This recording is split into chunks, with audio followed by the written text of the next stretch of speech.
ایک شیر افضل مروت صاحب ہیں جی، انہوں نے جو عمران خان سے ملاقات پر پابندی کا جو پنجاب ہوم ڈپارٹمنٹ کا نوٹیفیکیشن تھا اسے چیلنج کیا ہے اور اس پر جو سماعت ہے وہ ہوئی، اور دوسری طرف جیلر اڈیالہ جیل کے جو مالک ہیں یہ کہنا چاہیے وہ، اور اس کے ساتھ ساتھ جو وفاقی حکومت ہے انہوں نے عمران خان سے ملاقاتوں کی جو اجازت کا سنگل بینچ کا اسلام آباد ہائی کورٹ کا فیصلہ تھا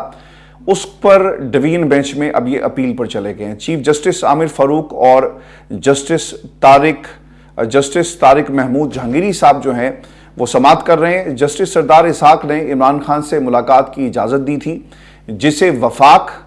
اور جیل سپرنٹینڈنٹ نے چیلنج کیا تھا۔ میں آپ کو ویورز یہ بھی بتا دوں کہ جو سپرنٹینڈنٹ جیل تھے ان کے وکیل عدالت میں پیش ہوئے تو عام طور پہ حکومت جب جاتی ہے تو پوری طرح فیسیلیٹیٹ کیا جاتا ہے، لیکن یہ پہلی مرتبہ ہوا کہ دلائل سننے کے بعد چیف جسٹس عامر فاروق صاحب نے جیلر کے جو وکیل صاحب تھے انہیں مخاطب کرتے ہوئے کہا کہ آپ جو دلائل دے رہے ہیں ہمیں آپ مطمئن نہیں کر سکے کہ آپ نے عمران خان کی جو ملاقاتیں انہیں کیوں روکا، اور جو ڈیٹیلز آپ اس عدالت کے سامنے ریکارڈ پر لا رہے ہیں وہ اتنی پائیدار نہیں ہے کہ یہ اسے مان لیا جائے کہ آپ ٹھیک کہہ رہے ہیں۔ چیف جسٹس صاحب نے پھر یہ بھی کہا کہ سپرنٹینڈنٹ اڈیالہ جیل اگر ٹھیک سے کام کر رہے ہوتے، یہ بہت اہم نقطہ ہے کہ اگر آپ ٹھیک سے کام کر رہے ہوتے تو عمران خان سے ملاقات کے لیے روزانہ کی بنیاد پر درخواستیں اسلام آباد ہائی کورٹ میں نہ آتی۔ اگر اسلام آباد کے متعلقہ قیدیوں کی درخواستیں ایسے ہی آتی رہی تو پھر ہم صرف یہی کام کریں گے کہ آپ کسی کو روکیں گے اور لوگ ہمارے پاس آئیں گے اور پھر ہمیں اس درخواست کو سننا پڑے گا۔ جیلر کے وکیل نے جو سوال اٹھایا جی وہ یہ کہتے ہیں کہ جسٹس سردار اسحاق نے عمران خان کو بڑی جماعت کا نمائندہ کیوں لکھا؟ انتہائی اہم سوال اور اس کا انتہائی اہم جواب دیا گیا۔ چیف جسٹس صاحب یہ کہتے ہیں کہ سنگل جج نے اپنے آرڈر میں لکھ دیا کہ عمران خان ایک بڑی سیاسی جماعت کی نمائندگی کرتے ہیں۔ اگر کوئی جج نہ بھی لکھے تو آپ اس حقیقت کو کیسے انکار کر سکتے ہیں کہ عمران خان ایک بڑی جماعت کے قائد نہیں، نمائندگی نہیں کرتے، سربراہ نہیں ہے؟ لہٰذا چیف جسٹس نے تسلیم کیا کہ عمران خان پر 200 کیسز ہیں، یہ بھی انتہائی اہم نقطہ، اور اس کو کس طرح جسٹیفائی کیا کہ ایک مقدمے والے کو ہفتے میں ایک مرتبہ اپنے وکیل سے ملاقات کی اجازت ہوتی ہے، یہ ایک سٹینڈرڈ پروسیجر ہے، اور جس پر 180 مقدمات ہوں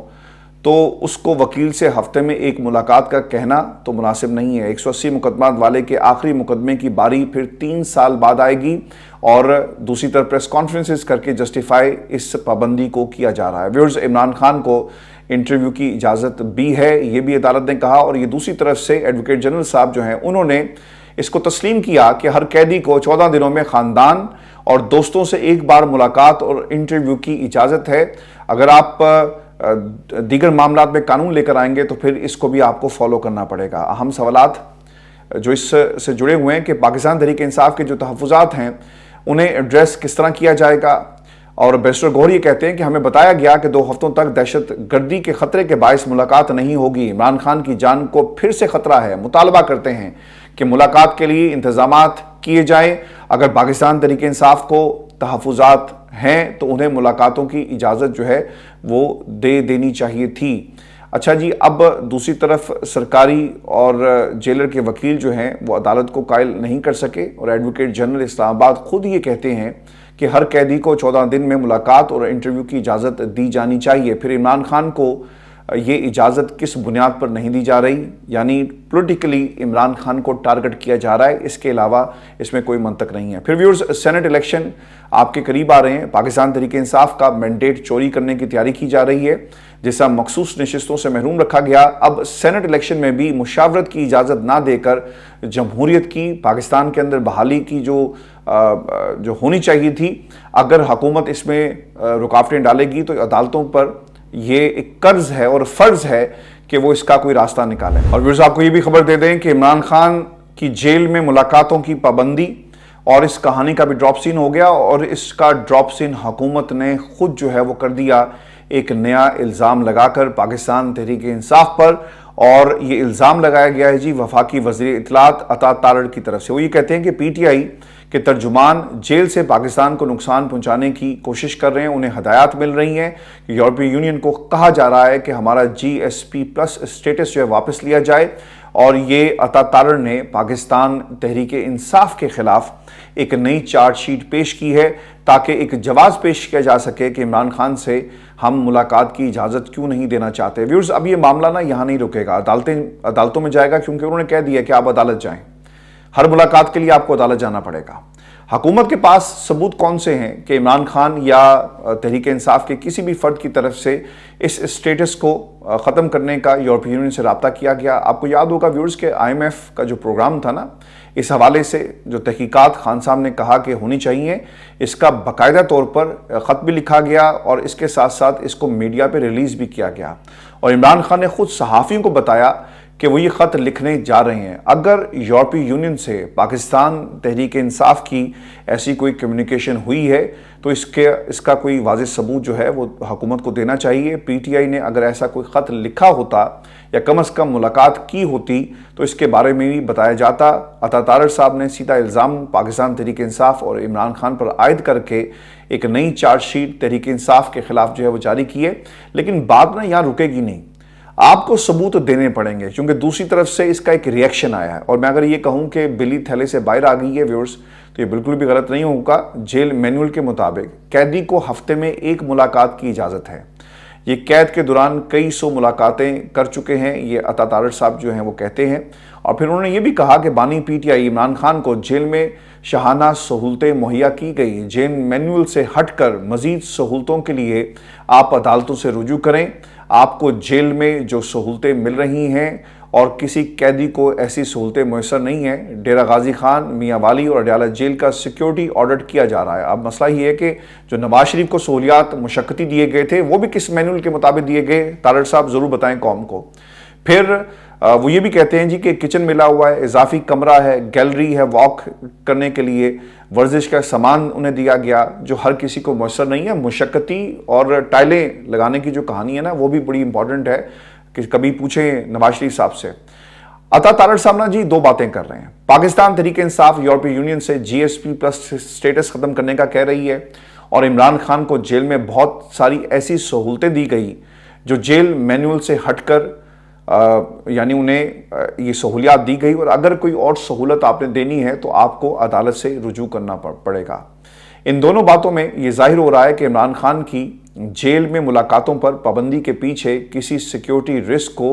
آپ بنیاد نہیں بنا سکتے، اور نہ ہی کوئی سیکیورٹی رسک ہے، بلکہ اصل مسئلہ عمران خان کی پارٹی قیادت کے ساتھ جیل میں مختلف ایشوز پر مشاورت اور ان کی ہدایات کا ہے۔ عطا تارڑ اب جیل میں ملاقات کو بھی ایک سہولت کے زمرے میں گن رہے ہیں، اور ساتھ ہی ساتھ یہ بھی کہہ رہے ہیں کہ اگر یہ سہولت لینی ہے تو پھر عدالت آپ کو جانا پڑے گا، اور جیل کہانی کی یہ جو بلی جو ہے اب وہ تھیلے سے باہر آ گئی ہے۔ میں ویورز آپ کو ایک چیز یہ بھی بتا دوں کہ یہ GSP جو پلس اسٹیٹس ہے یہ کب واپس لیا جاتا ہے یورپی یونین کی طرف سے، اور اس کے اوپر جو یہ ایک چارج شیٹ پیش کر رہے ہیں۔ آپ کو بتا دیں کہ یورپی یونین نے ترقی پذیر ممالک کی درآمدات میں اضافے کے لیے ایک جنرلائز اسکیم آف پریفرنسز یعنی GSP سسٹم بنا رکھا ہے، جس کے تحت اس سسٹم میں آنے والے ممالک کو یورپی یونین ممالک میں اپنی برآمدات بڑھانے کے لیے وہاں پر مختلف آئٹمز پر جو نافذ ٹیرف میں ترجیحی بنیادوں پر چھوٹ جو ہے یعنی ایک رعایت دی جاتی ہے۔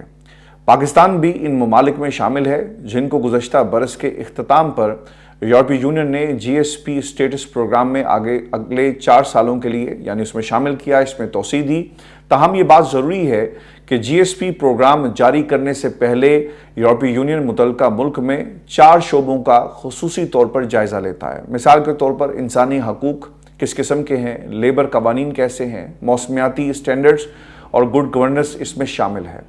انسانی حقوق کی صورتحال اس وقت پاکستان میں بالکل بھی اچھی نہیں ہے۔ آپ کو بتا دیں کہ انٹرنیٹ بندش کے ساتھ ساتھ سماجی رابطے کی ایپ ایکس 17 فروری سے پورے ملک میں اسے بند کر دیا گیا۔ پاکستان تحریک انصاف کی کئی خواتین بدستور جیلوں میں اس وقت بند ہیں۔ انسانی حقوق آپ کے سامنے ہیں۔ پرامن احتجاج کرنے پر پاکستان تحریک انصاف کے ورکرز پر دہشت گردی کے مقدمات قائم کیے جاتے ہیں اور ان کو گرفتار کیا جاتا ہے۔ اور اب سب سے اہم یہ ہے کہ عمران خان سمیت پنجاب کی مختلف جیلوں میں قیدیوں کی اپنے اہل خانہ اور وکلاء سے ملاقاتوں پر پابندی لگا دی گئی ہے۔ اس کے ساتھ ساتھ پاکستان تحریک انصاف انتخابی دھاندلی کی تحقیقات اور مخصوص نشستیں جو چھپا لی گئی، چھین لی گئی، اب اس کے اوپر بھی مطالبہ کر رہی ہے، یعنی گڈ گورننس کے مسائل، فری اینڈ فیئر الیکشن کے مسائل، یہ سب کچھ آپ کے سامنے ہے۔ تو یہ سٹیٹس اوپنلی متاثر ہو سکتا ہے کیونکہ وہ خود بھی اس کو اسیس کرتے ہیں۔ اب عطا تارڑ صاحب کی یہ جو پریس کانفرنس ہے، اس پہ ایک ریئیکشن آیا جی کہ یہ کانفرنس جھوٹ، الزام تراشی ہے اور بےہودگی کے مجموعے کے سوا کچھ نہیں۔ پاکستان تحریک انصاف کی طرف سے یورپی یونین کو نہ کوئی خط لکھا گیا اور نہ ہی خط لکھنے کا کوئی ارادہ ہے۔ ویورز، اس کے اوپر اب ایک انڈیپینڈنٹ انکوائری ہونی چاہیے چونکہ عطا تارڑ صاحب جھوٹ بول کر یورپی یونین کے حوالے سے آپ اس طرح پتلی گلی سے نہیں نکل سکتے، کیونکہ اگر کہیں پر ریاست اور پاکستان کو اگر اس کا کوئی اثر یا اس کے اوپر امپیکٹ پڑے گا تو ضرور اس کا حساب ہر ایک کو دینا پڑے گا، لیکن پہلے حساب ہوگا عطا تارڑ صاحب کا، جنہوں نے کس بنیاد کے اوپر یہ سٹیٹمنٹ جو ہے وہ جاری کی، اور اگر یہ جھوٹ ہے تو یقیناً اس کے آپ کو ثبوت بھی دینے پڑیں گے، اور اگر یہ سچ ہے تو اس کے اوپر بھی پاکستان تحریک انصاف کا جو پلان ہے وہ واضح طور پر سامنے آنا چاہیے، کیونکہ ایسے خطوط آپ لکھیں یا نہ لکھیں، یورپی یونین جو ہے نا جی وہ خود سے انڈیپینڈنٹ انکوائریز اور انڈیپینڈنٹ خطوط جو ہے وہ لکھتا ہے۔ آپ کو یاد ہوگا کہ خان صاحب کی جب حکومت تھی تو انہوں نے یوکرین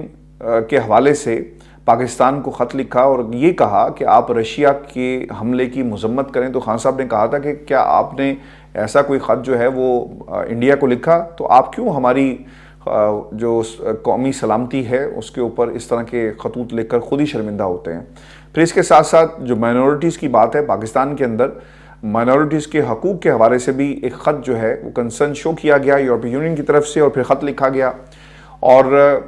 خط لکھنے کا مقصد یہ ہوتا ہے کہ یہ جو 4 چیزیں ہیں جن کو ہم اسیس کر رہے ہیں، اگر یہ ٹھیک نہیں ہوئی تو پھر ہم آپ کی امداد جو ہے وہ یہ جو سٹیٹس ہے آپ کا، ہم آپ کو اس سے محروم کر دیں گے۔ اور پھر آپ کو یہ بھی خبر دے دیں کہ جسٹس اشتیاق کی سربراہی میں 5 رکنی لارجر بینچ جو ہے پشاور ہائی کورٹ کا سنی اتحاد کونسل کی درخواست پر سماعت کر رہا ہے، اور استدعا یہ کی گئی ہے کہ جس طرح سے ہماری مخصوص نشستوں کو ہم سے چھینا گیا، لہٰذا اس کے اوپر یہ نشستیں ہمیں واپس جو ہیں وہ دی جائیں۔ آپ کو ویورز یاد رکھنا ہے کہ 5 رکنی بینچ یہ سماعت تو کر رہا ہے، پشاور ہائی کورٹ نے اس سے پہلے بلے کے نشان کے متعلق بھی ایک فیصلہ دیا جسے الیکشن کمیشن آف پاکستان نے سپریم کورٹ میں چیلنج کیا، اور پھر فیصلہ ان کے حق میں آ گیا، اور اب یہ سوال ضرور اٹھایا جائے گا کہ اگر یہاں سے فیصلہ جو ہے وہ ان کے حق میں آتا ہے تو یہ کہا جائے گا کہ جناب جو پشاور ہائی کورٹ ہے وہ ایک صوبے تک محدود ہے اور اس کے فیصلے کو پورے ملک میں لاگو نہیں کیا جا سکتا۔ اس سے پہلے پشاور ہائی کورٹ کے چیف جسٹس کا بھی ایک بیان آیا جس میں انہوں نے کہا کہ اس فیصلے کا اطلاق صرف صوبے کی حد تک ہے، ہم پورے ملک کے اندر یہ آرڈر جو ہے وہ جاری نہیں کر سکتے۔ ویورز، یہاں پر بھی قانون جو ہے وہ بہت بری طرح ایکسپوز ہوتا ہے، قانون موجود ہے لیکن اسے اپنے مقاصد کے لیے استعمال کیا جاتا ہے کہ ایک ہائی کورٹ کا فیصلہ اس کی کیا نظیر موجود ہے کہ آپ اسے پورے ملک پر لاگو نہیں کر سکتے، لیکن یہاں پر جو چیف جسٹس ہیں انہوں نے پشاور ہائی کورٹ کے انہوں نے خود سے یہ کہا تھا کہ یہ معاملہ صوبے کی حد تک جو ہے وہ دیکھا جائے گا۔ ویورز، آپ کو یہ بھی خبر دے دیں کہ عدالت میں علی ظفر صاحب پیش نہیں ہوئے اور قاضی صاحب دلائل دے رہے تھے، اور اس کے اوپر سماعت کو ملتوی کرنے کی درخواست بھی جو کی گئی تھی جسے چیف جسٹس صاحب نے اسے انکار کر دیا، اور سماعت ملتوی کرنے کی انہوں نے کہا جناب کہ کوئی درخواست نہیں آئی، اور اس کے ساتھ ساتھ ہمارے پاس ایک ہی لارجر بینچ جو ہے وہ موجود ہے، اور یہ عوام کے ساتھ زیادتی ہوگی کہ لارجر بینچ تمام ججز بیٹھے ہوئے ہیں اور ہم وقت ضائع کریں۔ اس پر اٹارنی جنرل صاحب کے دلائل دینے کے حوالے سے عدالت نے جو ہے وہ حکم صادر کیا، اور پھر اٹارنی جنرل منصور ایوان صاحب جو ہیں وہ روسٹرم پر آئے اور انہوں نے اس کیس کے اندر اپنے جو دلائل ہیں ان کا آغاز کیا۔ ویورز، درخواست گزار وہ یہ کہتے ہیں کہ پارٹی نے جنرل الیکشن میں حصہ نہیں لیا، سیاسی جماعتوں کو الیکشن سے پہلے مخصوص نشستوں کی لسٹ جمع کروانی پڑتی ہے جو کہ ایک سٹینڈرڈ پروسیجر ہے۔ پھر وہ یہ کہتے ہیں کہ الیکشن کمیشن کے متعدد سیکشنز کے مطابق سنی اتحاد کونسل ایک سیاسی جماعت ہے یا نہیں یہ دیکھنا ہے۔ اچھا، انہوں نے اب اس پہ بھی سوال اٹھا دیا، قانون میں سیاسی جماعت کو کم از کم جنرل الیکشن میں ایک سیٹ جیتنا لازمی ہوتی ہے۔ یہ بات میں پہلے بھی کر رہا تھا کہ یہ دیکھنا پڑے گا، اور پھر مخصوص نشستوں کا ایسا کیس کبھی سامنے نہیں آیا، یہ بھی ایک انتہائی اہم نقطہ ہے۔ مخصوص نشستیں